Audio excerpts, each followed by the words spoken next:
a warning?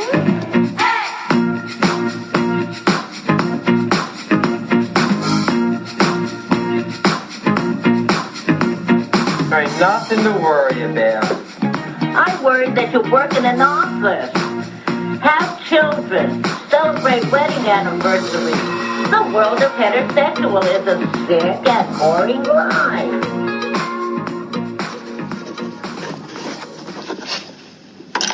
Oh, so you're the famous Hercule Poirot, eh? You are too amiable, madame. Perhaps. I hope you haven't come here to practice your sleuthing games on my guests. They've all got far too many skeletons in their cupboards to join in with enthusiasm.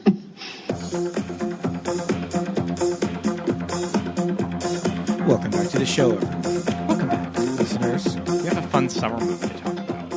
This is very summery. Very summery. You're absolutely right. A lot of sun in I this didn't think movie. about that. There's a lot going on under the sun. Listeners, my name's Pete. And I'm Scott, and these are the movies that made us gay.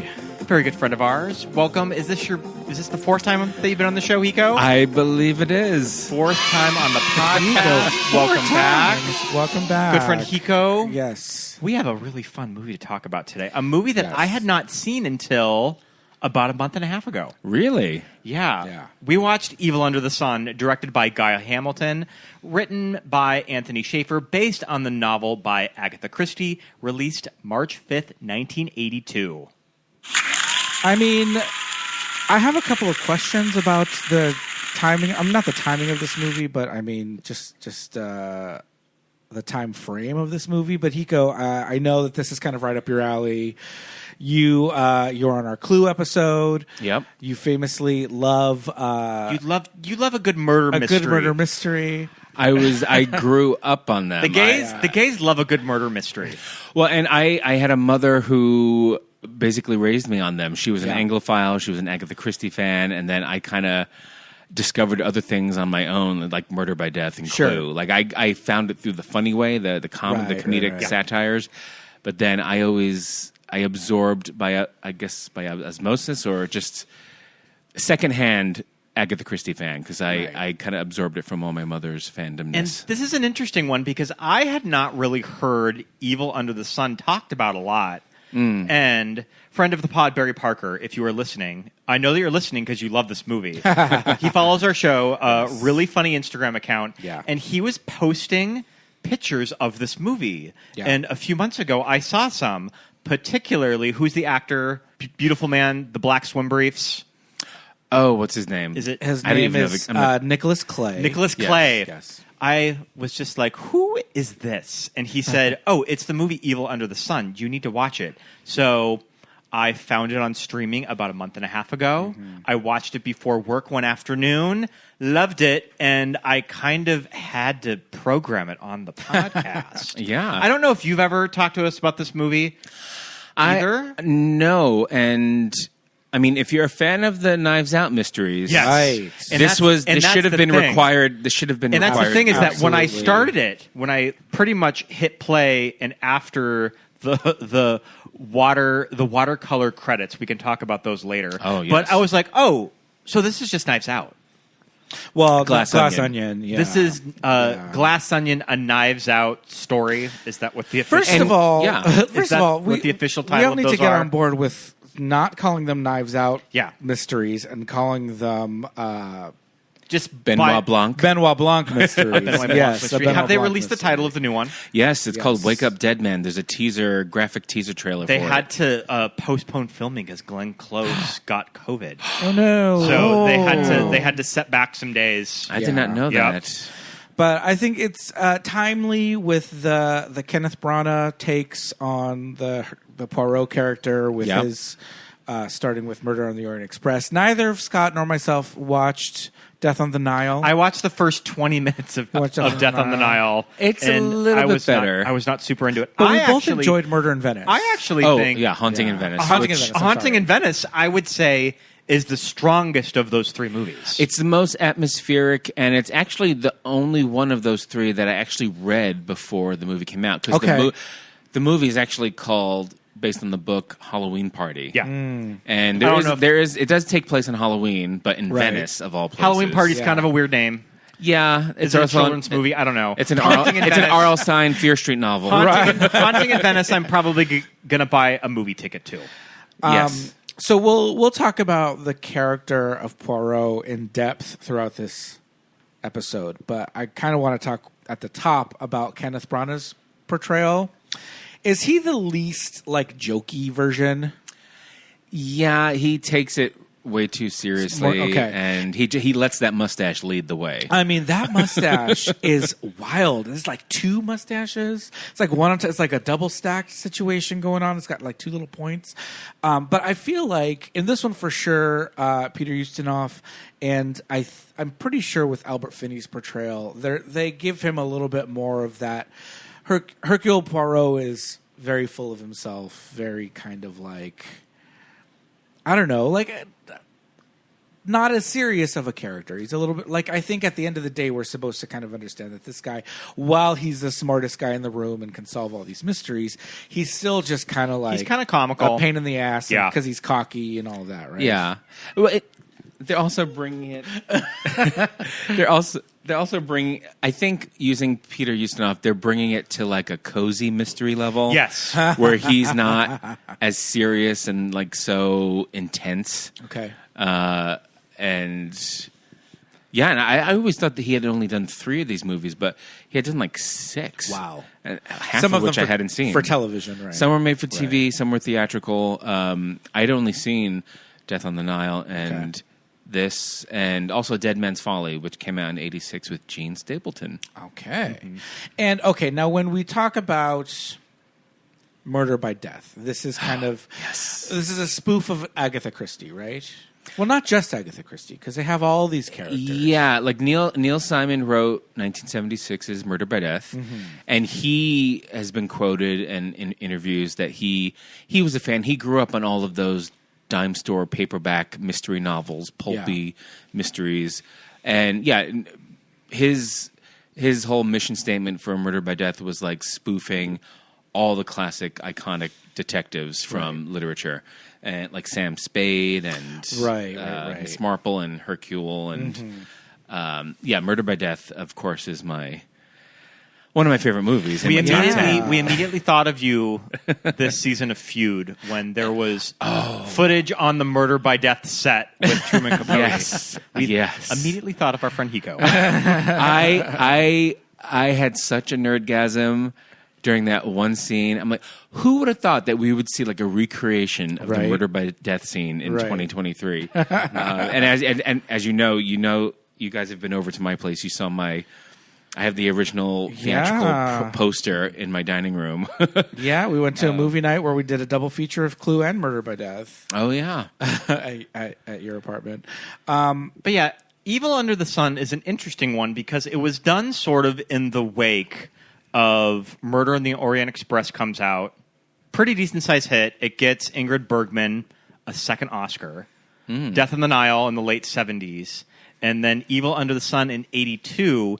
And I believe that Evil Under the Sun was not as successful as the other movies were.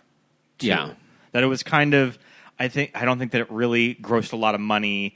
And I personally had not really heard of it talked about until probably the last few years. Right. Really? Where I've seen friends start logging it on Letterboxd. Oh, okay. Yeah, so interesting. Do you remember when you first watched this movie? Oh, yeah. Like, I mean, like I said, growing up with a mom who was a huge Agatha Christie fan, I remember watching all these movies with her, but then also finding them on my own on Sunday afternoon on the local afternoon movie TV stations. Yeah. Especially when they would do like an Agatha Christie marathon and have like 3 or 4 of them back to back, and Evil Under the Sun was always in that collection. Okay. So. And then when you did finally see Glass Onion, were you immediately like, oh my God? Oh, totally. And I think that Rian Johnson's been like, I think that he wears his references on his sleeve when it comes to those movies in particular. Oh yeah, that he's very forward of like. Oh, he's a huge fan of all of these movies. This was his homage to Evil Under the Sun, and also another movie from the 70s, The Last of Sheila, which was written by Stephen Sondheim and Anthony Perkins. Doesn't get gayer than that with those two. I mean, for this movie, there's a lot of really fun queer coding in this movie. I mean, immediately when you're watching the beautiful watercolor credits, and Cole Porter's name comes up, and you're like, yeah, that's about right. And some great like camp, like near catfight worthy dialogue between Maggie Smith and Diana Rigg. Yes, yes. The costumes in this movie by Anthony Powell, so good. What he dresses all of these actors in. Yeah. So I don't want to get too deep into the nitty gritty right now, but I feel like there's something about a movie from the early 80s that is set in the early part of the 20th century. This is ostensibly the 30s? Yeah. I was trying to get a look at that car that Diana Rigg is coming up. I feel like Poirot at some points is wearing kind of like Knickerbocker situation, like leggings. There's a lot of old-timey bathing suits in this movie. Old-timey bathing suits, belts and buckles and all that. But there's just something about that late 70s, early 80s kind of like Annie kind of vibe where you're just like, I see what you're going for. But I'm still very much seeing that this is, Maggie. Something about Maggie Smith's The hair. early 80s trying to do the 40s. Yes. Yeah. Maggie 30s, Smith was basically a grown-up British Annie. Yeah, absolutely. I thought Maggie Smith in this movie she was giving me like Sherry Lewis and Lamb Chop, like kind of put together. If that makes any sense. It's fun to see. It's fun to see Maggie Smith in a movie kind of be a serve too. Right. Like it's fun to see her beautiful. So especially in Murdered by Death. She's like the like vixen in Murdered by Death. I think right. I think in this one, or Maggie Smith is one of those actresses, much like Angela Lansbury, where a certain generation, all of us, are just like, has she always been old? Yeah. And then you look back on some of the older movies and you're like, she still kind of looks old. Just because we have this reference for her. And Angela Lansbury has a certain type of beautiful woman, but these big eyes. Something about her, you're just like, all right, she looks about 48 here. Well, that matron quality maybe. Right. Especially applies to Angela. And also the time frame of, the hairstyles of the 50s and 60s. It's that thing that we see now when they we've talked about this before For the cast of the Golden Girls. Yeah. Oh yeah. When they you were to put yassify the Golden Girls. If you were to put them in and you give them Jennifer Aniston hair, a contemporary haircut. Right. So it's that thing of women from the 50s and 60s having these bouffant hairstyles, kind of aging them a little bit. But Maggie Smith in this movie, and this is only 1982. This isn't like the 60s, because when was her Academy Award? She has 2 Academy Awards. Her lead. I put together a Maggie Smith quiz that we'll we can get into. That we will talk about her Oscar nomination. All right. Challenge accepted. Yeah. Yes. But yeah, I think for the early 80s, at this point, she's already probably well into her. I would say Late early 30s, 40s, early probably. 40s, I'm I would thinking, say she was around 42 when but she she made this. looks great. These costumes are cuckoo bananas that she's wearing, gorgeous. But they're so cool. But they're insane. Like if you break them down, you're just like, what? The amount of beads and the bejeweled. Yes, the costume, gigantic costume jewels, just like slapped. Both Maggie Smith and Diana Rigg have dueling gemtones in this movie. I think. Yeah.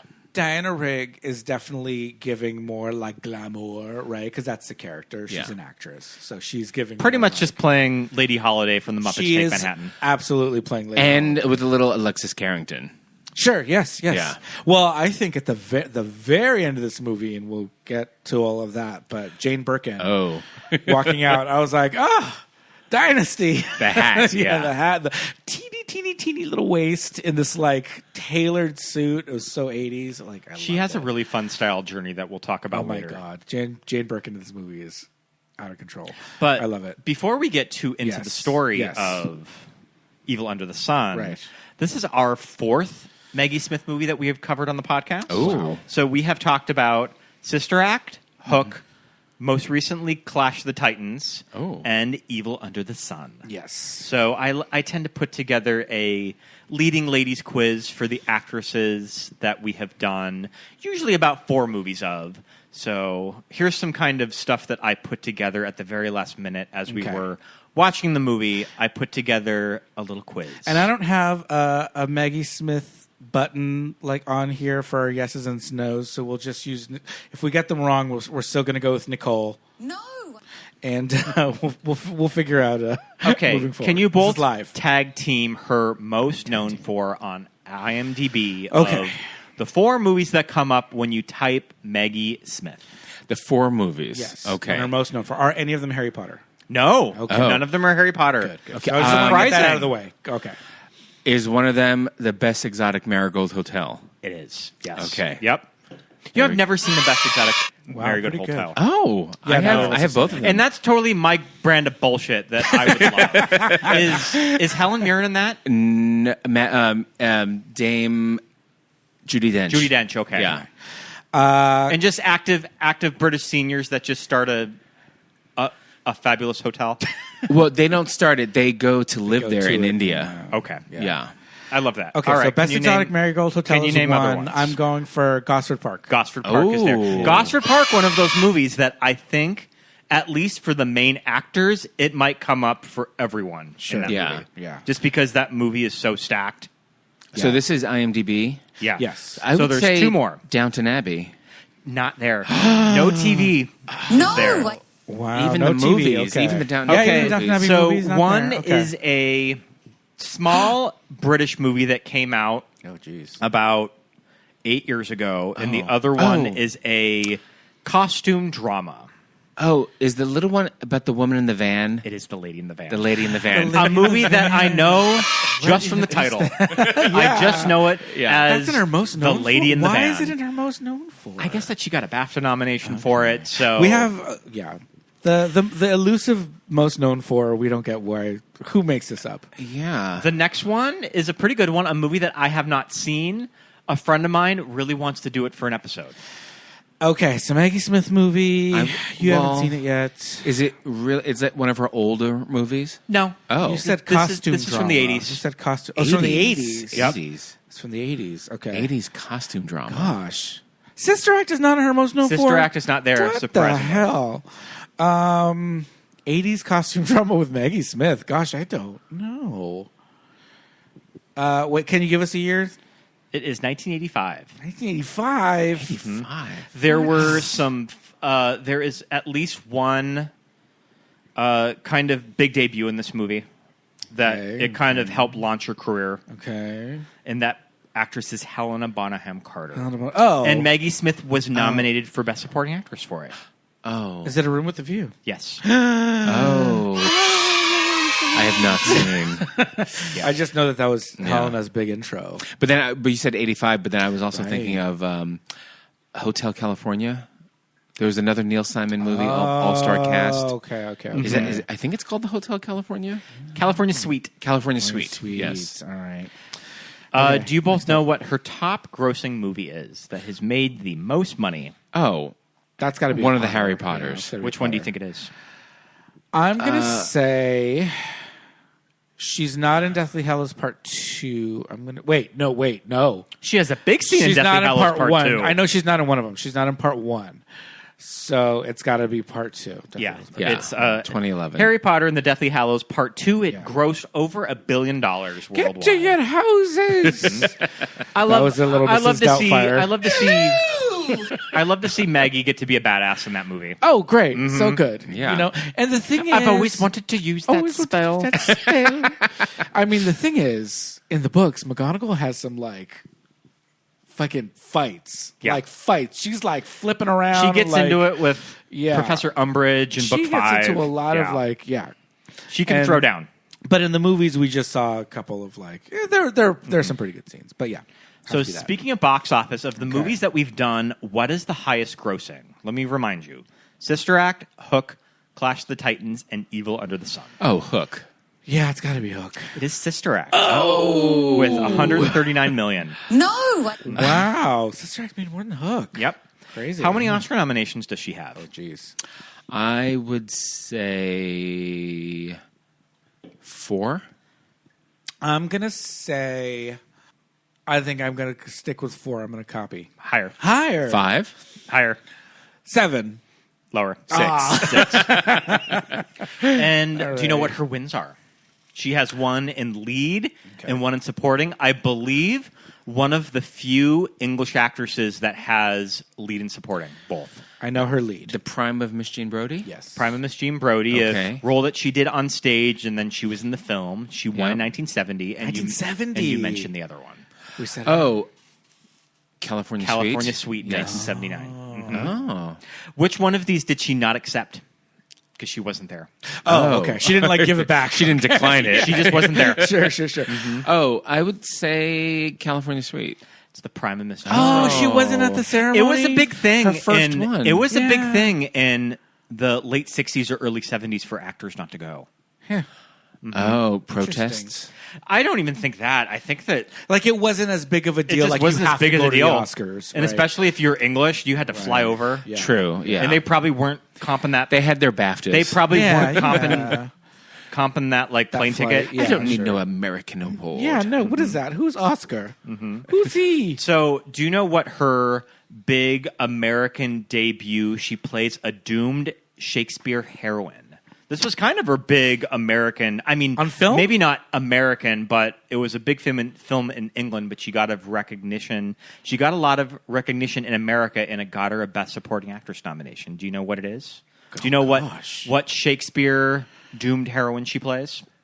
Macbeth? Lady Macbeth? No. Okay.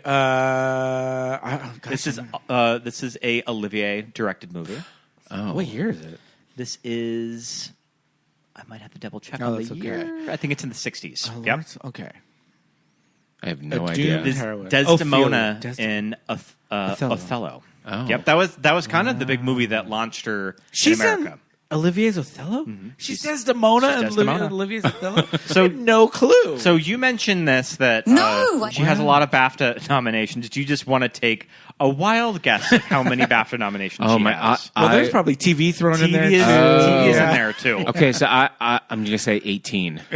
You're very close. Oh. No, it's 18. It's 18? Oh! Wow. And she has had two. She has two career BAFTAs. Okay. and she has won 5 of them. Wow. How many Emmys do you think that Maggie has won for Downton Abbey? Oh. Emmys. And she wouldn't go. And she wouldn't go to the Emmys. No, she wouldn't. never went to them. I Yeah. would. She I would was say a no-show. one. I think for all of them. 1 for Downton Abbey. 3. I was going to say Ooh. 3. For supporting? Yeah. So wow. Yeah, wow. So, because I'm a big Oscar nerd, I thought this was really interesting. Wait, that so did they put Downton Abbey in... is it... Emmys is only one? It started in miniseries, and then it had to switch To drama. to drama. And then after they did the for first season. supporting, they don't have comedy or drama. They just have supporting actor in a series? Or do they have comedy and drama? They did have supporting in a drama eventually. Okay. But for miniseries, Right. it was just... yeah. Okay. Got it. So I thought this was really interesting. Was the first 4 consecutive winners of Best Supporting Actor Oscars to have the initials M and S. Can you name the other ones? So they won in a row. There was the initials of actresses with MS from 1979 all the way to 1981. I'm probably the one that could answer this. Meryl's got to be in there. Meryl is there. Streep. Meryl. Oh, nominated Yeah. 4 times in a No, 1. Oh. So MS, those actresses won. So in 1979, consecutively. then 80, Yep. then 81, then 82, Oh, okay. everybody was So named Meryl is MS. 1979 for Kramer Yeah. versus Kramer. Do you know who 1980 was? Or no, excuse me. Do you know who the next year was? So I believe that Meryl was 79 and 1980. See, with Oscar trivia questions like this, I always have to clarify. Right. The movie came out in '79, it's but the actor wins in Yeah. the And following and usually year. it's listed on the internet as the ceremony date. Right. Okay. So, So- Meryl must have won in '80 then. So Yeah. these are Best Actress winners? Best supporting actress. Oh, supporting. Supporting. So do you know who from 1980? MS. The initials of M and S that won supporting actress. Oh, It is a Oh. famous, hard movie to find that I don't think it is on digital rentals at all. And it's a Jonathan Demme movie. MS. Gosh. It is Mary Steenburgen. Mary Steenburgen for like Julia or something? Yep. Is Yeah. it for Julia? No, it's for Melvin and Howard. That All right.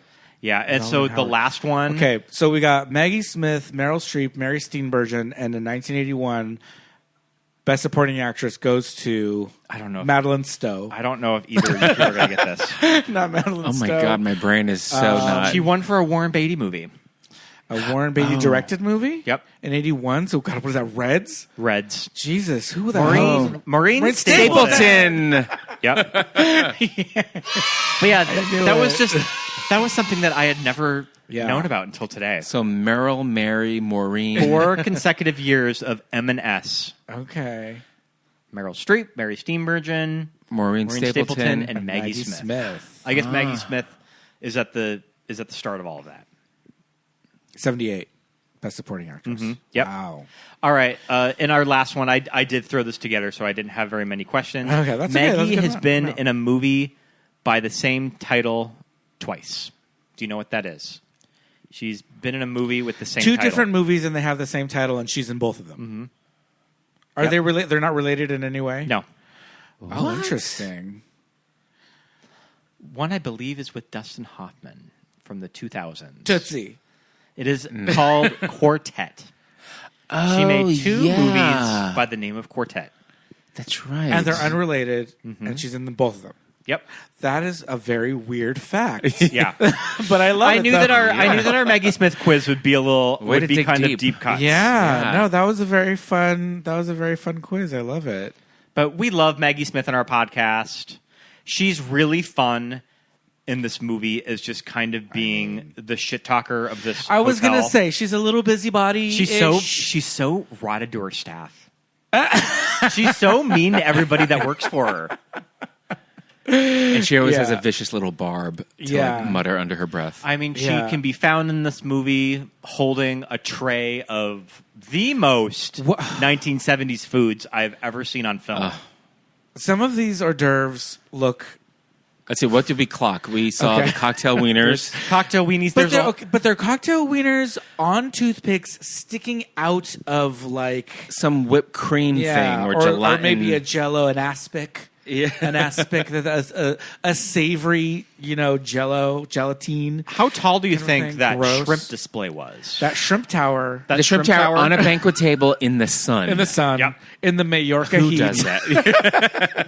I think I'm going to skip the shrimp. Yeah, I might. I mean, when it first comes out, I would grab all the shrimp I can. Oh, yeah. I love me some shrimp cocktail. But she said something earlier in the movie about like the water's so warm that the lobsters are coming out red. Yeah. I was like, oh my God, I love that. Put that on a t-shirt. Yeah. But yes, like the food was wild. Her wardrobe is insane, but cool though. Like we were still just like everything's kind of a serve that she's kind of snatched in like in a lot of those outfits. You outfits. can see like her teeny little body, like frame, I should say. She's kind of at one point she was wearing like a pantsuit, and I was like, she's wearing trousers. Like okay, which also polka dots for days. Polka dots, as far as the eye could see. Not just on her. I think a lot of people were wearing. Yeah, I mean, I just want to see a below deck style reality show with her running this resort.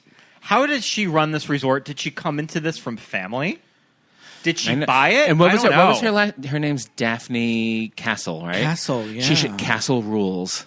Castle, yeah. Mm-hmm. There it is. Okay, no. There's a line, and it's in here, and it says that she was given this estate for services rendered.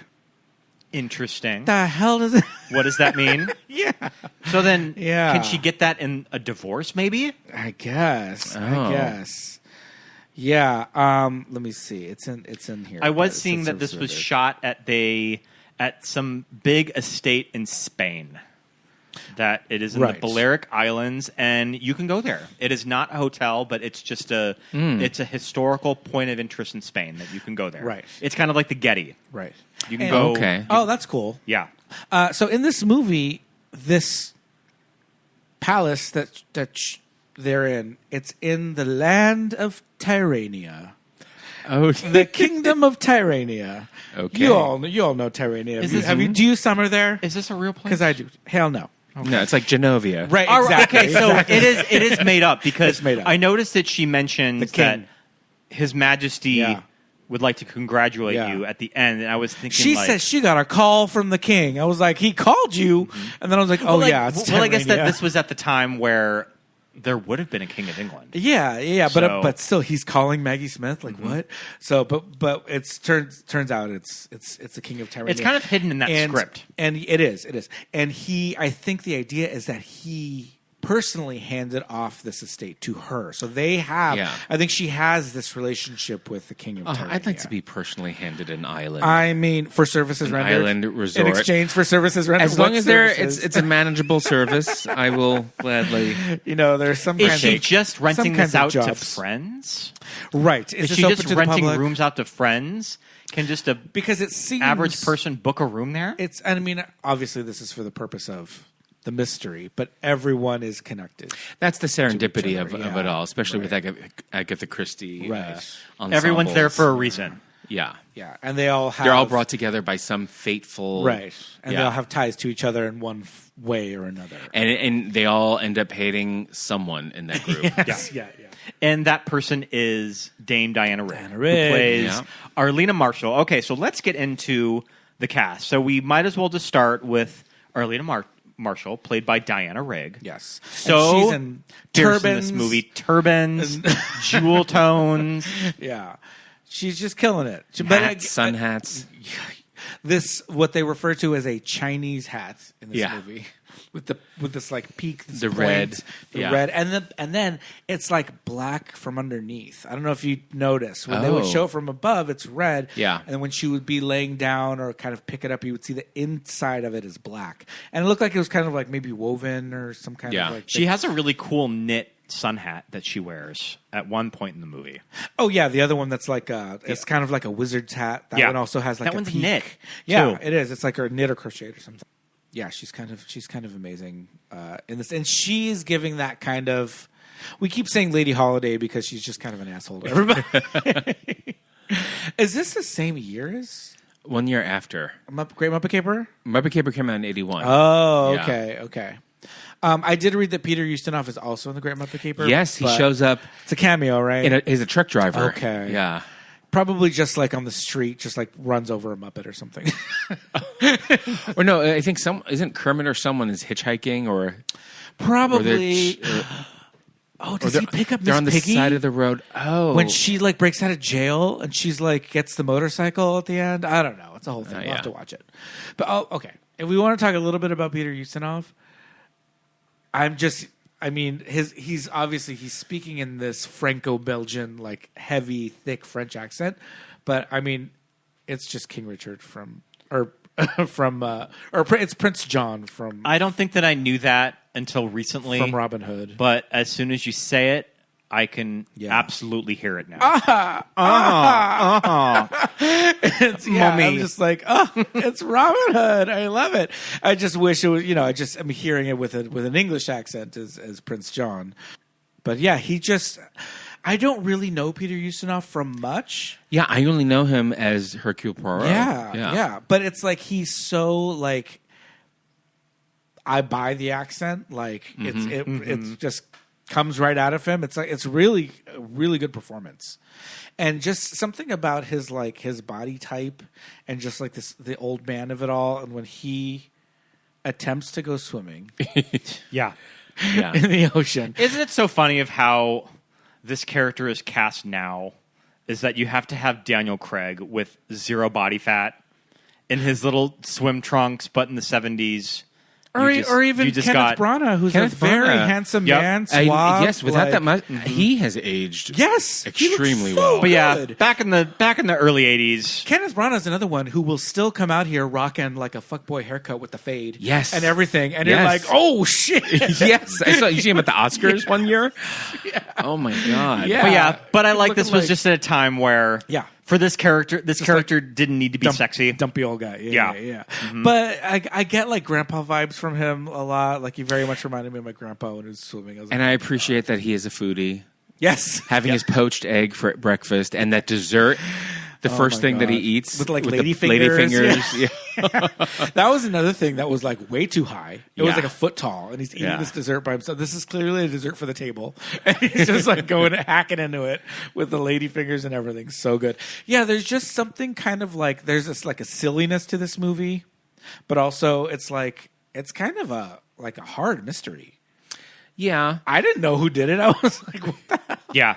And it falls. I mean, it falls into place very, very nicely. Yeah, no, it does. And when they resolve it, it's not like out of left field or too like, oh, isn't that convenient? It kind It's of makes, planting. it makes It's sense. planting all of these hints in its edit Yeah. as it's going on. Yeah. But Peter Ustinov is great as Poirot. Peter Ustinov is doing some fine work. Yes, we should talk about the Redferns. Christine and Patrick, Played by Jane Birkin and Nicholas Clay. Yes. In those black swim briefs. You can't get enough. Of I can't get enough. It's an indelible visual. Nicholas Clay in that cake. And I don't know if it is if this is like they were trying to go period accurate or not, but they looked like almost like a woolen kind of thing, which would make it like a 30s kind of swimming costume, for men. Jane Birkin, famously of the Birkin bag. No way. What? Named after her. Wait. Yes. I don't think I knew this. Neither of you knew this? What? Yes. All right. It was her favorite Hermès bag. And whoever, like Steve Hermès or whatever, I'm sure that's his name, was like, he would see her about town carrying this bag everywhere. That was her she just really loved this Hermès bag. She bought it, and she just bought it like a lot of them. I'm maybe telling this story completely wrong. But the story goes, she wore this bag. It was an Hermès bag, and she really, really liked it. And the Hermès guy was just like, she's so wonderful wearing this bag. She's just this. She was this it girl, of like the time. And she was in Antonioni's Blow Up, right?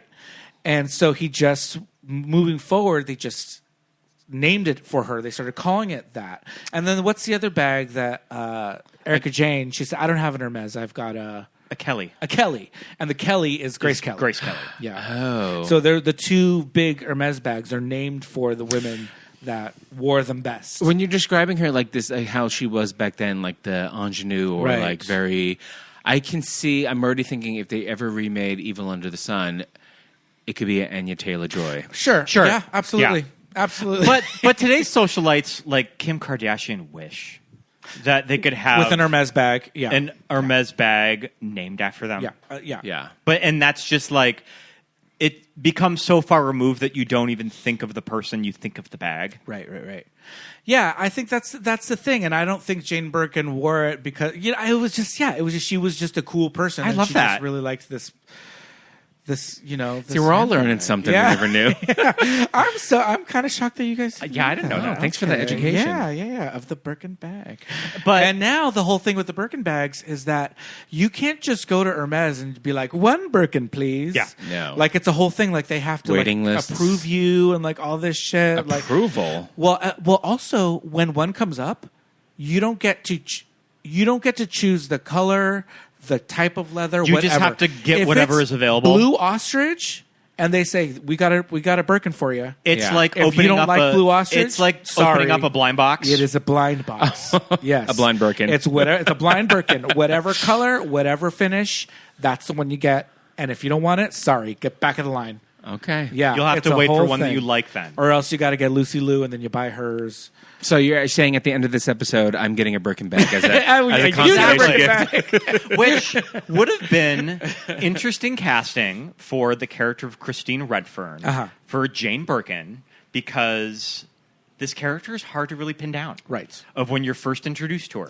Okay, so she comes off very Waify. very waify, but also very like. I get a little bohemian and like the flowing caftans and all of that, but I think it's supposed to read as not frumpy, but just kind of like dowdy, I guess. Introverted, unglamorous. an introvert. Yeah, she can't introvert. expose. She burns too easily. Yeah, But she's married to got that. vertigo. But she's married to that hot piece, though. Well, but that Yep. also makes you think: why is she? Why is this woman, this ghostly, like skinny, gray faced, Wispy of a woman. Yeah, wisp of a woman, married to Patrick Redfern, who is this like playboy, super handsome, buff dude. Mm-hmm. So but we find out later. Nicholas Clay's body, though. I think, for the time, I guess it was. But nowadays, they would have put him in the Marvel gym. Yeah, Yeah. Yeah, or the Jake Gyllenhaal gym. Right. What are Yeah. what are the other? All right, for but sure. Christine and Patrick are really fun characters just because you never quite know where they're going to go when you're first watching this movie. Like, you don't quite know what these two are capable of. Yeah. Yeah. I mean, with him immediately kind of like fawning over, but not Arlena. Yeah. I'm just like, okay, this dick, what the hell? Like, right in front of your wife, come on. And she's kind of playing it like, oh, you know. So, I think they do a really good job of kind of their ruse, I guess. Although it's a similar dynamic to Death on the Nile when you have Mia Farrow and Simon McCorkindale. And who was the rich bitch woman who gets killed? And we didn't see the original Death on the Nile. What? Yeah, I haven't seen the original. Oh, well, it's a similar setup, I have to say, and similar reveal. Who plays them in the Branagh version? Oh, the Branagh version. Gal Gadot is the rich heiress meanie, and then enough champagne to fill the Nile. And then it's God. Oh, Armie Hammer and R.I.P. And British actress. She was in Barbie. She was in. Is she from Sex Education? Maybe. Yeah, I'm totally blanking on her name. Yes, it is. She looks like Emma. Yeah, she looks sort of like Margot Robbie. A little bit. No. Oh my God! You guys have the. I know. I'm looking it up right now. Resources. Emma Mackey. Okay. Yes. Yeah, she's in Barbie, and she's the one from. So she's the Mia Farrow of the new Death on the Nile, and Armie Hammer's the Simon McCorkindale. For those of you who did watch the 1978 original. Love the characters of Christine Patrick. We have to talk about Rex, played by Roddy McDowell. Yes. This queen in this movie. That it's not and even his nautical gear. Not even subtext at this point when you cast Roddy McDowell. And we were talking, Roddy McDowell, one of those gentlemen from a certain time. Yep. Did Roddy McDowell ever officially come out? That's what I had been wondering. I don't think so. Probably not officially. Is there a documentary about him? Never him? married or had children. Shocking. Let's see. Scotty Bowers claims McDowell was one of his clients. He was in a relationship with Montgomery Clift for several years in the early 50s, but this is just Wikipedia. But there's nothing saying anything about him like making any sort of public statements. He died from lung cancer at his home in Studio City at the age of 70. What a career. Fright Night, one of our favorites on the show. Overboard. Andrew. I mean, Planet of the Apes. All 6 Planet of the Apes movies. Yeah. The original Cornelius. Okay, I had read in the IMDb trivia that Roddy McDowell based his performance on one Tallulah Bankhead. What? Interesting. On just his delivery of his line delivery. So I can see a little bit of Tallulah Bankhead and Arlena. Sure. Isn't Tallulah Bankhead a lesbian? But I mean, it stands to reason since we're saying his character is so kind of flamboyant, coded. Coded. Yeah. But it's so blatant that is it even coded at this point? He grabs that little girl and just starts shaking her. Yeah. Tell the truth. Rex is writing a biography on Arlena, who is a famous actress. Right. That it kind of sounds like she's starting to burn bridges because she's such a bitch. Yes. And Arlena is not letting her life rights go to his biography. Right. Yes. And that's kind of his motivation. Right. Yes.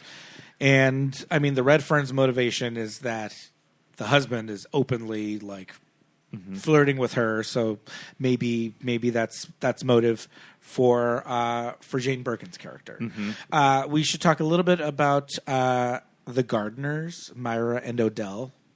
James Mason, man, this man is old. Yeah. James Mason, also a hell of a career. That's what I'm saying. A Star is Born? Oh, wow. Like, with Judy? I guess that was just 1954. But Oh, still, okay. Though. I don't know why I thought that movie was like the fourth. Well, it's not the earliest Not the Star first, is Born. Yeah. But still.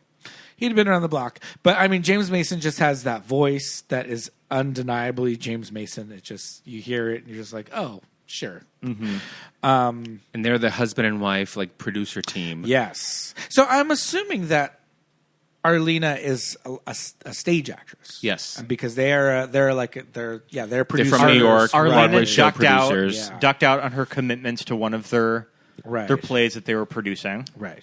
Sylvia Miles, I just watched Midnight Cowboy, and Sylvia Miles is in Midnight Cowboy. She was nominated for Best Supporting Actress. She's kind of amazing in this movie. Yeah, she's amazing so in this funny. movie. She's really good in Midnight Cowboy. Yeah. But yeah. She's just like loud. I mean, I guess the idea is just New Yorker. Exactly. Right? Mhm. Yeah. She's like blatant New Yorker. Yeah. And she's really good in it. Okay, let's see. So we talked a little bit about the influence that this movie had on Glass Onion. But I mean, I guess we can kind of just like lay out the parallels that we saw when we were watching it. Yeah. Because like there's this eccentric island that they're all on that's kind of very exclusive for you have to be kind of in a specific circle And to also, go I there. mean, the type of places that only the mega rich go. Exclusive. right In the Adriatic Sea. Yeah. I mean, this was shot off the coast of Spain. right. But even something like that Hiko you mentioned that I picked up on was in this movie every day at noon there's like a cannon fire to like commemorate some battle or whatever. And in Glass Onion, was it every hour? Or was it like every day at a certain time? There's like a big like Dong. There's a big dong. Voiced by Joseph Gordon-Levitt. Voiced by JGL for some reason. And as soon as I saw Glass Onion, I'm like, oh, this is where Rian Johnson. Yeah. Rian Johnson got this from Evil Under the Sun. Okay, good. Yeah. Because I saw that, I was like, all right. You know I what's put kind of those shitty together. about The Glass Onion Oh, is no. that only played theatrically for, a week and a half? Yeah. That movie was so much fun On the big screen. to Yeah. see in a packed movie theater. Right? Fucking Netflix. Really? now that Netflix has their own theater, I'm sure they'll they'll premiere Wake Up Dead Man. But that was another thing, too. I was going through our 4K collection, and I was like, did we ever buy Glass Onion on 4K? And Scott goes, you can't buy Netflix movies on 4K. And I was like, No. I forgot about that. You can buy some Netflix movies on discs, but I don't think that they did one for Yeah. Glass Onion. I don't think so. I mean, Yeah. Ryan Johnson, write that in your contract. Yeah. I was yeah. like, I want to own that. Like, I want to have a copy of it. I saw it. I've seen it 4 times, I think now. I saw it twice on the big screen because I got to go see it the week it came out, and then I attended a screening at the DGA. Oh, cool. Here in LA. Okay. I watched them back to back on a road trip recently that I just downloaded something on my iPad, and I watched Knives Out and Glass Onion pretty much on the same road trip. Yeah. Have to say, I think I prefer Knives Out more. People say that. Really? Yeah, and I remember walking out of Glass Onion You loved it. like flipping for it. yeah. Yeah.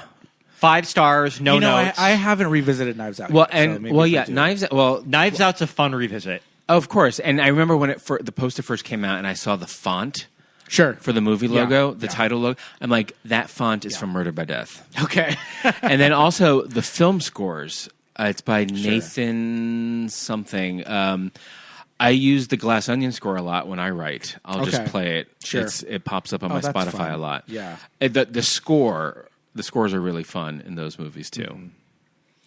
Yeah, and I don't know. There's just I like the idea that it's this character that Benoit Blanc is kind of he's our our thread throughout these movies, and so I just think it is kind of silly that they're calling them Knives Out mysteries because they don't really have anything to do with Knives Out anymore. I know because It's lazy marketing. Yes, Yeah. because they think people are stupid and won't realize Right. that it's a sequel. And Sure, yeah. But I Yeah. feel like at this point, by a third one, just call it a Benoit Blanc mystery. Come on, guys, get with it. Netflix, I got him on the phone. They're I'm online, sure too. that Ryan Johnson probably agrees with all of us. Yeah, over all of that. exactly, Yeah. I'm sure that these are probably he contractually cannot say anything. these are bad about probably it. these are probably a lot of conference calls that he has gotten mad from. Yeah.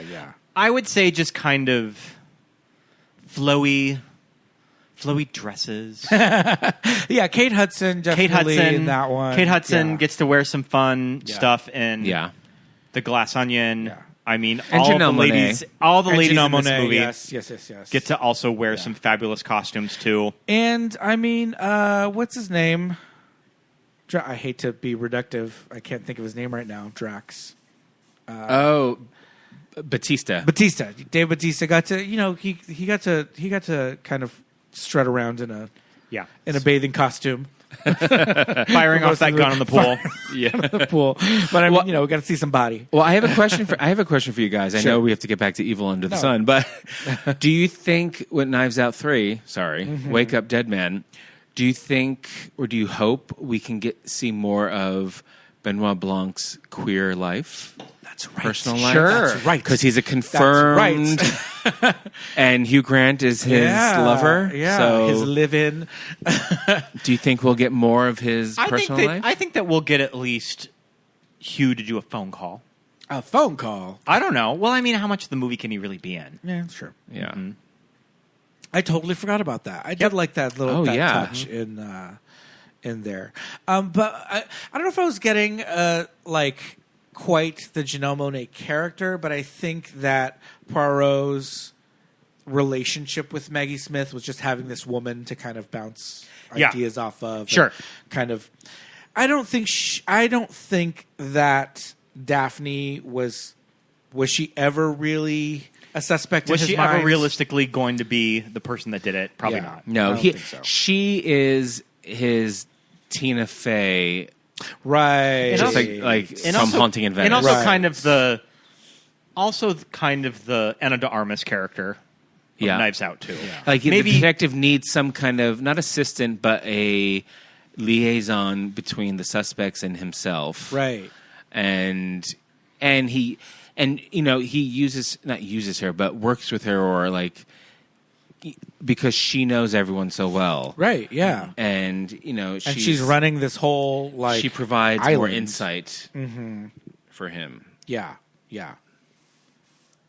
I love that. Yeah, I kind of loved their relationship together, and even when she was kind of creating alibis for people, and he was debunking them as she was spitting them out, he was right there going actually no you didn't.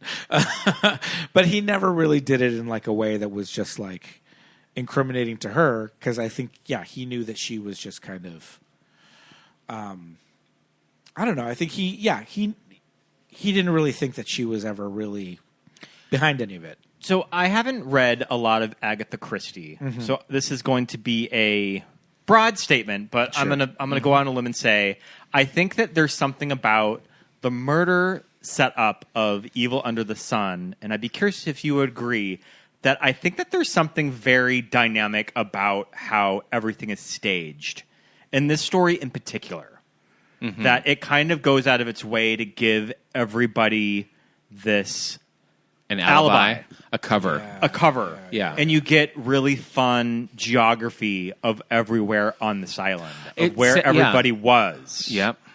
Yeah. That's kind of what I appreciate about how the story is structured. Oh yeah, it's classic structure. And instead of being locked up in a mansion, you're locked up on an island. Right. Locked up in a mansion or on a train. Yeah. It's the isolated setting really helps the premise of a murder mystery. Yeah. It creates that sense of claustrophobia. It creates that tension. That makes some of the best murder mysteries. And it's fun to see all of the events that you can kind of see everything leading up to it, and when you finally see Diana Rigg get discovered on the beach and her body, that you kind of have to rewind and remember where everybody was at that time. Yeah. So I think that's something about Evil Under the Sun, especially one revisiting it, that once you know the ending of it, you can piece it together as you're watching it. I mean, that's always what makes any murder mystery fun, is just sort of the rewatchability of movies like this. And that's what I think details that are spelled out, but not blatantly spelled out for you. You want to know that you should pay attention to certain details. The bottle that's being thrown at, the cannon is shooting off is going to be the bottle that's being thrown at Roddy McDowell that that has to be called back somewhere. character traits and idiosyncrasies. Christine saying that she has vertigo when she's looking over the edge at everybody in the beach. Yeah. Yep. And we don't catch later on. A zoom in Yeah. on Arlena's bracelet. for some Right, reason. right. Yeah. Yeah, see, those are things that I never really do like the first time around, even. Oh, and also classic Agatha Christie too. I think in most of her mysteries, particularly in the movie adaptations, there's always an opening prologue. Sure. That you're trying to figure out what does this have to do with the main story of the The film. opening prologue of this movie is They find this the body of this woman being discovered on the moors of Scotland, right? Yeah. Yeah. Mm-hmm. So it's like, how is that going to tie into this Mediterranean? And there's a hiker, a female hiker, unidentified, who called it in. And we only hear her voice. We don't see who Exactly. it is. Okay. Yeah. See, the whole time I'm kind of at the beginning, I'm like, I thought this was on an island. Why are we here? Why are we on a these gloomy moors? moor? It's all south. All gloomy, all gray. And then all of a sudden, okay, we're not there anymore. And then I kind of forget about it. And then it just like, boom, it wraps it all up in the end. But yeah, I love that idea of like, okay, yes, we know everything is set up to be paid off on purpose. So even things as mundane, well, not mundane, it's not mundane at all, but a cannon being shot at noon. So you just kind of have to I always remember all wonder that. the I love it. writing process of do Agatha you do Christie it? or Rian Johnson of creating these stories. Do you start with the body in the crime scene and work your way backwards? I would think so. Yeah. Like who the killer is and the motive. The writing process is so interesting. Oh yeah, for something like this. I'm sure Rian Johnson has talked about it too. Yeah, that's something I can't wrap my brain around. I don't think that way at all. Did you ever play the Clue VCR game? No, and I had such FOMO growing up because I knew it existed, but I didn't know how to get my hands on it. Okay. I think we may have even watched it when you recorded yes. our Clue episode. Yes, we did. Yeah. Mm-hmm. Okay. Oh my So God, the probably low talked about budget, that. poorly acted clue scenes. Yes, indeed. But all that stuff is even in there too. They have close-ups on jewelry and paintings and things that are just like they're set up and it's paid off, and it's just like I'm sure it can get formulaic. And you're noting, how characters react to one another, and, right? Yeah. See, that's the other thing that I feel like upon a second watch, seeing the relationship between, Diana Rigg's character Arlena and Patrick Redfern, like him just like sitting on a paddle boat laughing his head off, and it's like, and there's Jane Birkin just kind of like wistfully like watching them from a distance, and you're like, okay, now something's going on. And we do find out that Arlena paid for him to go on that trip. To even be there. Because that was another thing. We're like, what are the circumstances under which all these people are here? How did and someone even inferred that he was like a gigolo. Yeah. Because she paid for him to be Which there. makes total sense. Oh, too. yeah. Yep. Yeah. Services rendered. He totally screams rent boy. Yeah. 100%. Yeah. Let's see. I have Lady Holiday is pissing everyone off, including her own husband and stepdaughter. I love little bratty. I love this bratty stepdaughter. This character's a lot of fun. Yeah. No, she is. She is really. She's really fun. She can spit the word bitch out really well. Yep. While running. Played by Emily Hone. Yeah, and I think they say stuff like, "Oh, like you should do this," and she's like, "Why?" Like I feel like she's very much like just kind of. She talks back to everybody, like all the adults in the movie. She's just like she was a Gen Zer of the 1930s. Pretty much is going to get the character of Rex, played by Roddy McDowell, charge him with murder. Yeah, from her testimony. Yeah, that was wild. She was fully ready to just Linda be like, gives zero wrong. fucks. Yeah. Because all homos are criminals, aren't they? Yep. But at that point, is she willing to implicate Roddy McDowell because she's just friendly with Christine? I'm wondering what her motive is there. Like, why does she want to kind of protect Christine's story? Well, Christine was the first person to like give her notice and like, ask her to hang out with her. Take an interest in her. Yeah. Involve her in an activity. Yeah, that's true. Because she's the youngest one. When you're the only kid on an island of adults who like have tension in between them, you know, that's stressful for a little kid. Yeah. Yeah. And your stepmom is telling you to go to bed. Yeah. Tells you She to says go scram. to bed. She says scram twice. She does. She says scram. And immediately bursts into song. Exactly. Well, where there's a piano. This song from Diana Rigg. Don't make me sing. Don't make me sing. I mean, my memory was fuzzy, but I was hoping for more of a duet with her and Maggie Smith. Yeah. And there was a slight dueling, Yeah. you know. It's funny, though. I think Maggie Smith does a really competent job at making that her little bits kind of jabs. Her little jabs. And Yeah. just the way she delivers lines so like off the cuff, it seems like. Yes. Yeah, and like yeah. she'll have like little non sequiturs in between her lines of dialogue and her monologue. It's so good. Yeah. No, really. I mean, Maggie Smith kind of seems to care that Arlena is so rotted to her stepdaughter. Yeah. Yeah. Yeah, she sees it. She sees it. She sees it. And she says something else earlier when Poirot is questioning everybody. She's like, "Well, why do you think do you think I'm like upset because she became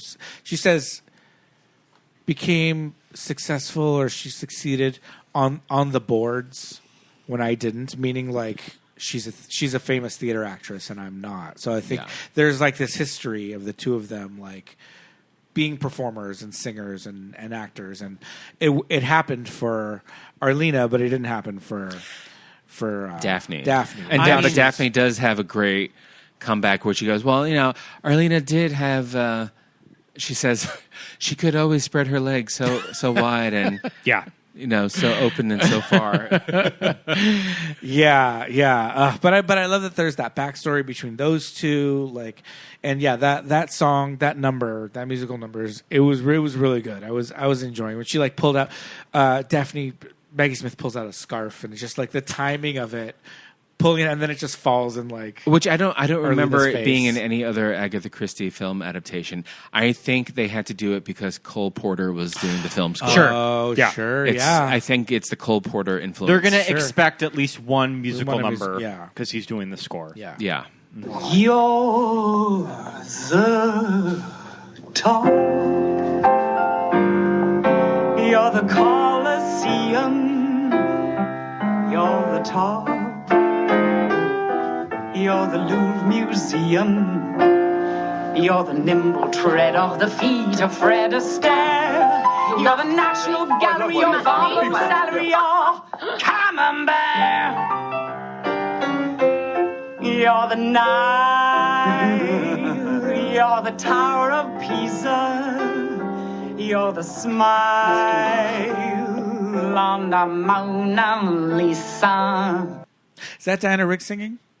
I wonder. Oh, I don't know. Yeah, I don't know. I would think so. I think at that time those people were Diana Rigg had a few musicals, a triple on threat. stage. Yeah. Yeah. A singer, an actor, and a hoofer. Yeah. I bought it. It didn't seem too lip synced. So everyone hates Arlena. So we know what that means. Yeah, there was kind of a point where I was like, all right, who's gonna end up dead? Oh, it's gonna be her. Yeah. And I think that you even said that to her of that, everybody hates Diana Rigg. I was like, oh man, she's just getting on everybody's bad side. So who do you think, as a first-time viewer, you didn't know who was going to do it? No. I don't think that I knew who it was when I was watching it for the first time. I think I thought that maybe it would be... Gosh, I don't know. I think I thought that maybe it would be...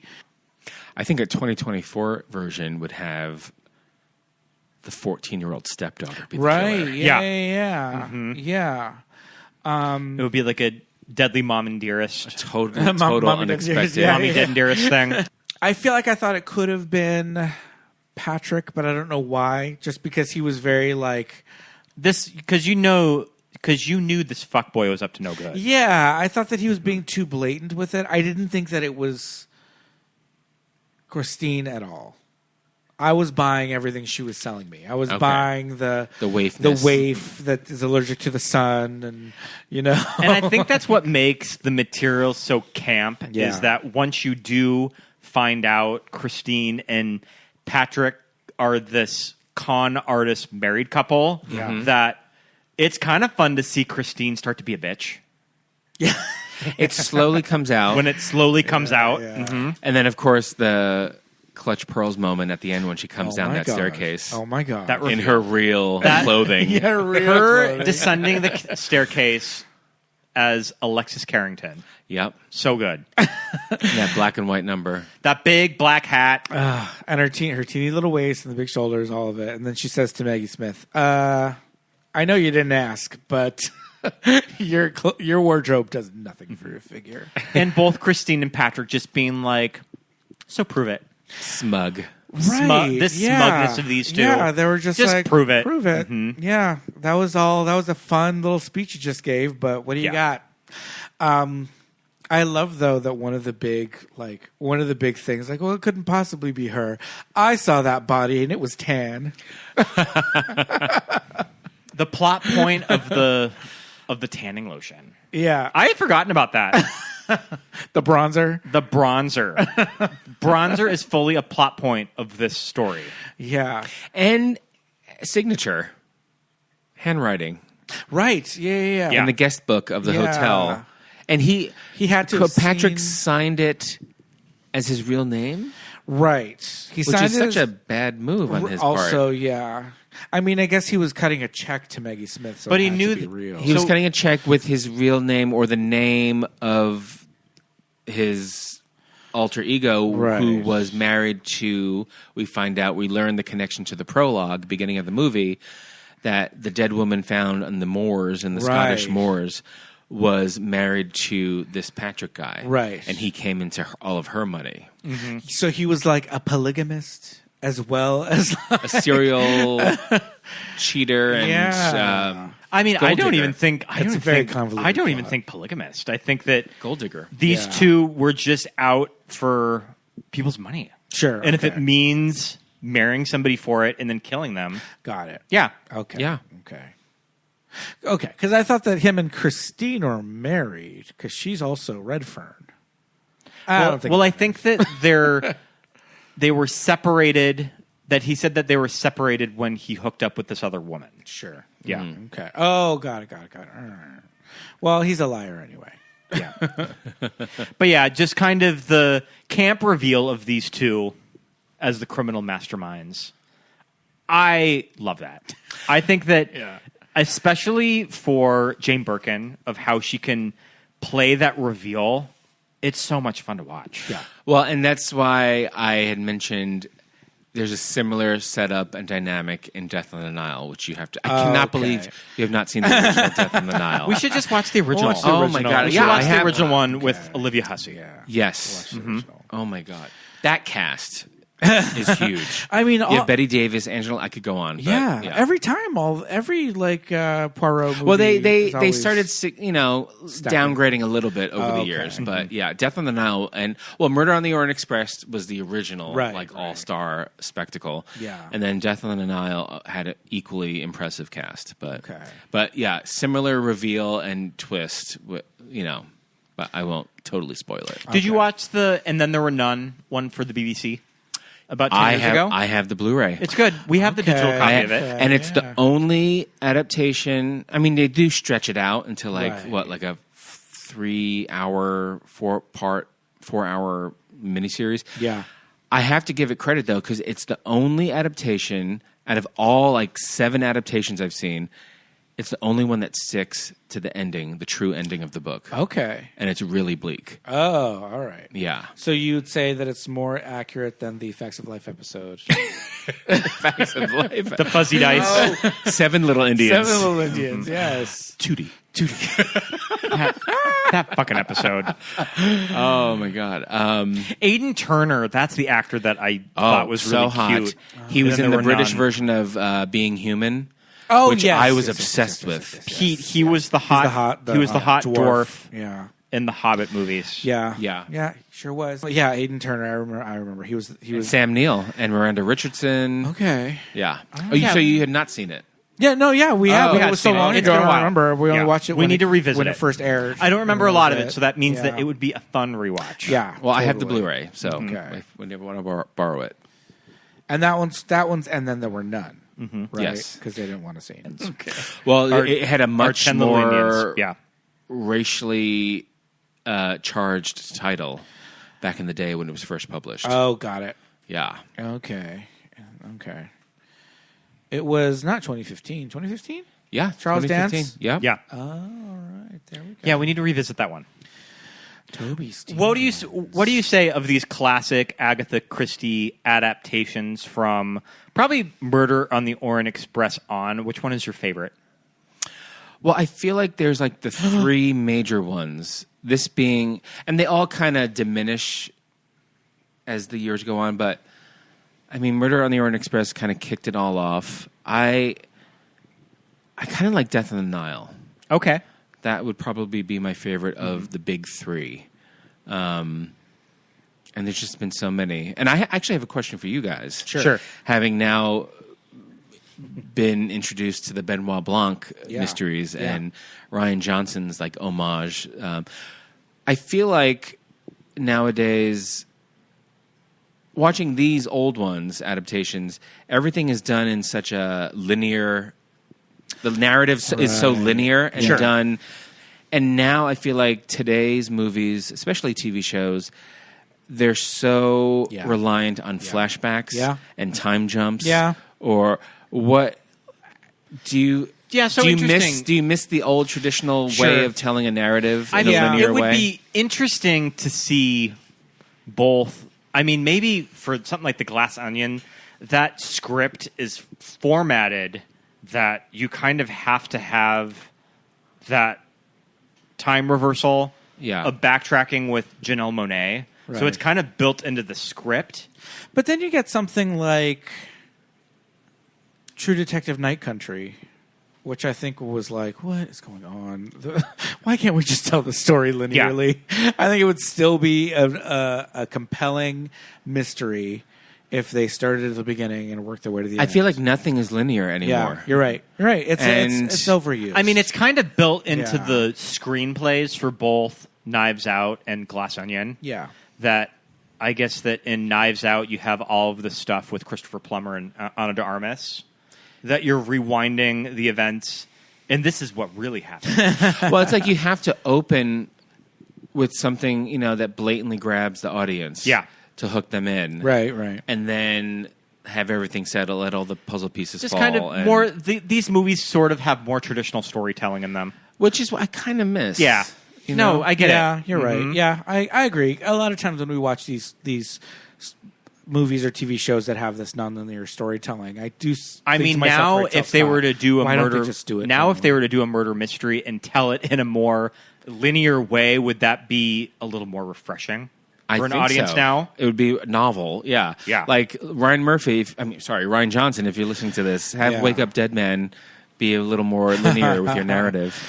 So I don't know if you're aware of this little fun fact or not, but going back to And Then There Were None.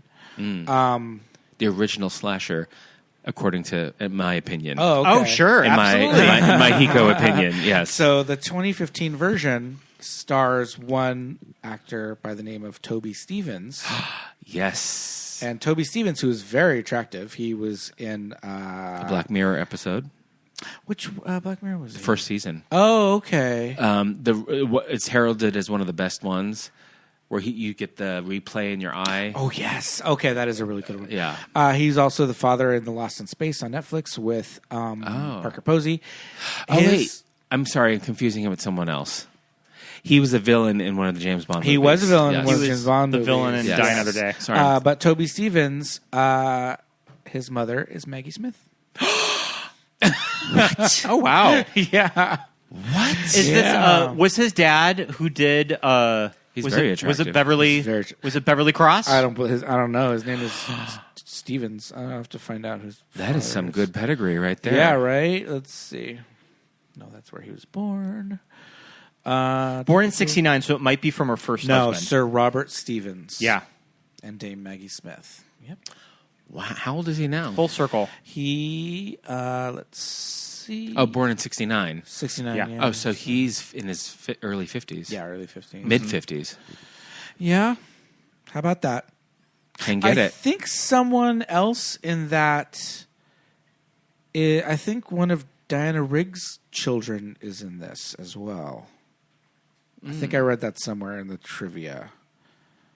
That Diana Rigg has a son or daughter in. You should place all the offspring of all these classic actors in a murder mystery. I mean, yeah. Gosh, this cast of Wake Up Dead Man. Right? Josh Brolin, Andrew Scott, Josh Brolin, O'Connor, Andrew Scott, yeah, Josh O'Connor. Kerry Washington, Glenn Close, Thomas Hayden Church, Mila Kunis, Jeremy Renner. Mila Kunis. Kaylee Spaney seems like she would be she's going to be The like waif. She's going to be she's going to be the Ana de Armas or the Janelle Monáe character. Okay. I would think Or he kind has of to that- switch it up. that He has to switch equivalent. it up. He has to Yeah. switch No, it she's up. going to be the assistant. Well, Andrew Scott will be the potential love interest for Benoit Blanc. All right. Yeah, it will be his Ana de Armas. He's broken up with Hugh with Hugh Grant. With Hugh Grant. Wow, I'm okay with I didn't that. know some Into of those the other arms names. of either Josh O'Connor or Andrew Scott. Did you say Josh Brolin too? Josh Brolin, yep. Oh my God! Mm-hmm. This is like a bigger cast than Glass Onion. It seems like to me. Wow. Yeah. Let's see. So I'm just looking at some of the trivia for Evil Under the Sun. This is the only feature-length motion picture in which actresses Maggie Smith and Diana Rigg appear on screen together. Let's see. Jane Birkin and Maggie Smith both appear in Death on the Nile as well. Oh, okay. Let's see. And let's give a shout out to the artist who does the beautiful watercolor. Oh, yeah. sure. Who is credit that? sequence. We were loving those. Yeah, his name. I had looked it up during the. And I totally. His name is Hugh Casson, and he has some wonderful art coffee table books published by Phage. What's that publisher? Yeah. Federa. I'm also reading that Carol Channing very much wanted to play Myra Gardner, the Broadway producer. I can see that. But she was almost signed on, but she had some theater engagements that she couldn't get out of. So they went with Sylvia. Raspberries. I'm trying to find that. Okay, Dame Diana Rigg and Dame Maggie Smith have children who appeared together in another production based on Agatha Christie novel. Rachel Sterling is Diana Rigg's daughter, and Toby Stevens, Maggie Smith's son, both appear in Five Little Pigs, 2003. Oh. What's that? Okay, so that's something else. Five Little Pigs is a 2003 television movie from the UK. Okay, so I was a little off on that one, but they're together in something. Interesting. Well, I mean, this cast is stacked, much like every Poirot iteration, but this one is just really fun, I think. Yeah, and this one, like I mentioned before, there's a lot of fun gay camp elements to this story. The music, costumes, The location. The location. Yeah. The location. Yep. Roddy McDowell's Ensembles. all of them. I all mean, of them. I think that just his nautical themes. Everything that Maggie Smith is wearing is pretty much my sexual orientation. His cream and navy striped sweater is what I would take from wardrobe. Yeah. I was going to say, what are our favorite looks from this movie? Some of the looks. The bejeweled Maggie Smith look and what she's wearing, I think, when we first see her. Yeah. The polka dots. The polka dots are really good. I like the one with the big jewels on it. I love the polka dot look with her. I love that she gets to walk around with like a big parasol for lots of scenes, just a big paper parasol. I love Jane Birkin's hat that she's wearing when she's on the beach sketching. And of course, she's a sketch artist. Mm-hmm. Yes, and the little girl doesn't she say something about her stupid hat? Like she was sketching and she was wearing her big stupid hat or something. Like she said something snotty about it. let's see who else. I mean, Diana Rigg, of course, has some great costumes. We've got Even Poirot's little bathing suit's cute. Yeah. his bathing suit is wild with his initials on it. He's Yeah. got his monogram. He's got his monogram on there, And of course, Christine's big reveal, that black and white number coming down the steps. yes, The staircase. yeah, with the huge hat. Yeah, so good. I mean, the costume design is wild. But there's when Diana Rigg first comes on and she's wearing a big turban with polka dots. But she also has these big like primary color bangle bracelets. Oh, Yeah. I was yeah. like, these colors are very interesting. Those bracelets. for this costume. So that this costume designer won for, let me see, he won an Oscar. He won for Death on the Nile. Oh. Yeah. Okay. He won the Academy Award for Death on the Nile. Wow. Okay. And you have to also watch Death on the Nile just to see the character that Angela Lansbury plays. Okay. She plays this loopy kind of gypsy. Is it? She's like has turbans for days. Is it Jennifer Saunders in the new movie? It is no. They totally did a whole different change in the new movie. She's they made her a black character with a daughter. Okay. So very different than Angela. All right. Well, we're definitely going to go back and not even first visit those because we've been missing out. And they made her a jazz singer, I think, too, in the new one. Yeah. Oh, and that's the actress from Black Panther, right? Oh, Letitia. Yeah, I think so. They Yes. gave Maggie a lot of trousers. The Give her a high-waisted couple of trousers. High-waisted Yeah. pants are cute. Yeah. And I wonder, how hot is it, though, on that island? Right. Like, some of the men were wearing suits and stuff. Yeah. Like, how could you be wearing long sleeve? Yeah. I was getting really... And if they really went for period costumes, which you probably could in the early '80s pull from like actual period costumes, probably a lot of like wools in there, things Not a lot of cotton that could breathe. yeah. If some of these ladies were wearing vintage, period stuff, it probably was a little uncomfortable. But hey, who cares? It looks great. That's that's all that matters. That's what lasts on screen. A lot of fun. Listeners will be posting lots of images of these costumes on the socials. Any last thoughts about Evil Under the Sun that we haven't covered yet? Well, it's only going to be on Prime for a couple more days. I know. Yeah. So go watch it while you can. Got like I a think I saw it. It's on Plex. That's how I first watched it. Oh, that's right. Cut with a lot of commercials. Yeah, but it's there.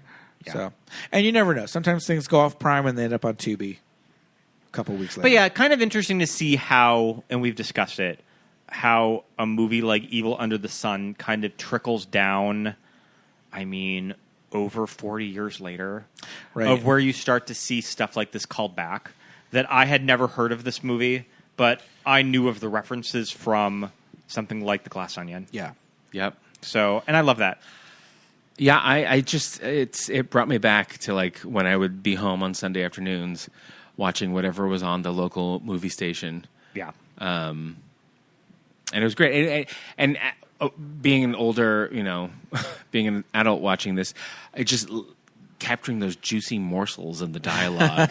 Yeah. And Things like, you all didn't of catch these, as a kid. all of that these they- fabulous Yeah. ladies and these cute boys like Yeah. Nicholas Clay. Yeah. I mean, you didn't have a name for it, but like you're drawn to Nicholas Clay for some reason. Yeah. And then Roddy McDowell, who, I just said he was like, I don't know, what do they call them, fuddy-duddies or... Yeah. There's something funny about that one. Yeah, yeah. I can't get over his really cool ass one piece bathing suit. It has the little It has peekaboo cutouts hole in it. Yeah, it has cutouts. yeah. Like That's a big it's thing because I great. remember in Atonement, Benedict Cumberbatch's one-piece bathing suit like that has a little peekaboo cutout Okay. in it. He was in Atonement? Yes, he's like the main villain of Atonement. Wait a minute. He's the Cumberbatch? one that is like sexually assaulting. Keira Knightley? No, who's The sister. the sister from the soccer show?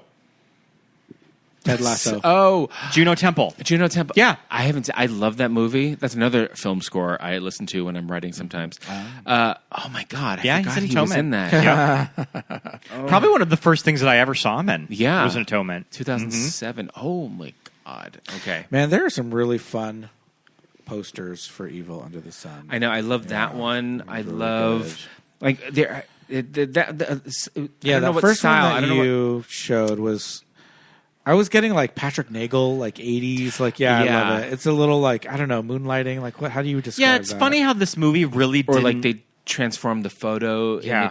imagery into like this oversaturated. I mean, image. maybe it was because of this was one of the more kind of B stories of Agatha Christie that it didn't quite land with a general audience. That it didn't really have the brand recognition that something like Murder in the Orient Express or Death in the Nile has.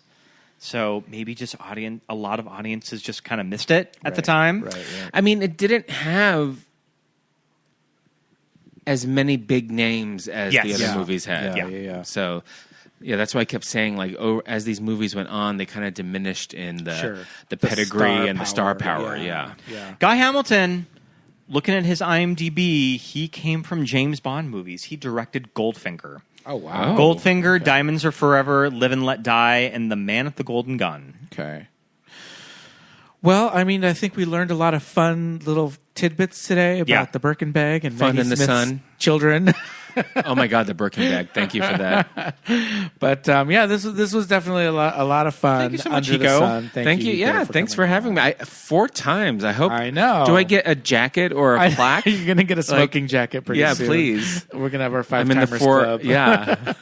You got to break the 5 timers club. Maybe Okay. We'll get like enamel pins or something for that. Okay. For that.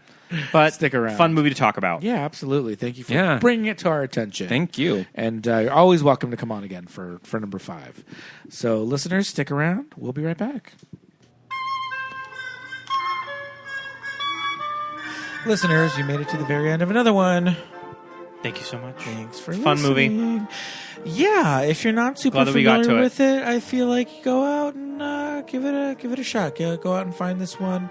Lots of fun. Movies like this are hard to do a episode recap for because these types of movies have a lot of scenes. There's and characters so in much them. plot. We That's try to get Agatha the main. Christie. We try to get the main plot points, but if you've not seen it, do yourself a favor and watch it because it's a lot of fun. Absolutely.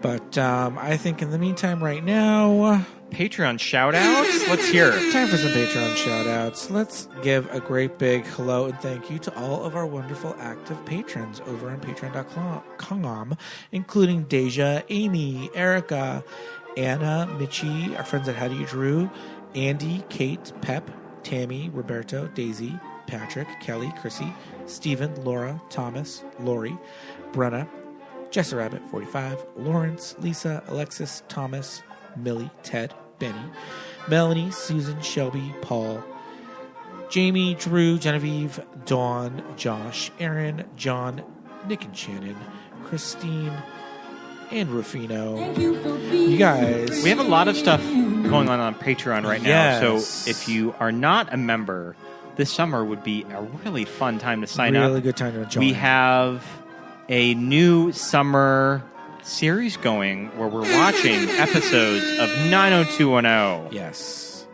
We're picking our favorite episodes of 90210, and every other week this summer we are going to be posting a new TV That Keeps Us Gay 90210 summer series episode. And those are going to be on top of our regular television episodes. Right. So A each regular month, monthly, if you are at the $10 level, you will get 3 episodes. Yeah. 3 bonus episodes. You'll get 2 90210. You'll get a regular TV That Keeps Us Gay and the commentary. To watch with so us 4 commentary. episodes. Yeah. That's a really good deal. Yeah, that's a great deal. Great That's time at to the sign $10 up. At the $10 level. The $5 will get you all the 90210 and the regular TV That Keeps Us Gay. The $10 will get you both. Yeah. And including the commentary track. So head over to patreon.com/movies that made us gay for more information. Sign up. And check out all of the bonus material that we already have. All of our previous commentary tracks and our previous TV That Makes Us Gay is still there. So if you sign up for that 30 days, You get access to all of that fun stuff. So sign up now. You can go ahead and rate and review us Yes. on anywhere where you listen to podcasts. Apple Podcasts, iTunes, Spotify. Give us a 5-star rating and some kind words. We would love to hear it. Yes, indeedy. If you are on Apple Podcasts, if you have an iPhone or an iPad, Apple Podcasts comes pre-installed on your device. So search for Movies That Made Us Gay. When you find the podcast, hit 5 stars, and then right after that, you can write us a fun review, and we'll read it on an upcoming episode. Our last review was posted on June 4th.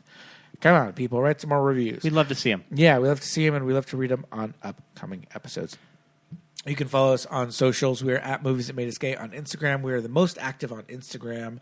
But, check us out on Blue Sky, X, all that good stuff. And you can go ahead and follow our personal accounts. I'm Scott Youngballer on Instagram, and find my letterbox. Yes, indeed. Scott posts all his fun reviews on Letterboxd, and I watch those movies with him as well. So I don't have one. I just like to boost Scott's. But you can find me on Instagram. I am at Peter Lasagna. So check us out there. Thanks for listening, everybody. We'll be back next week. Bye. Bye.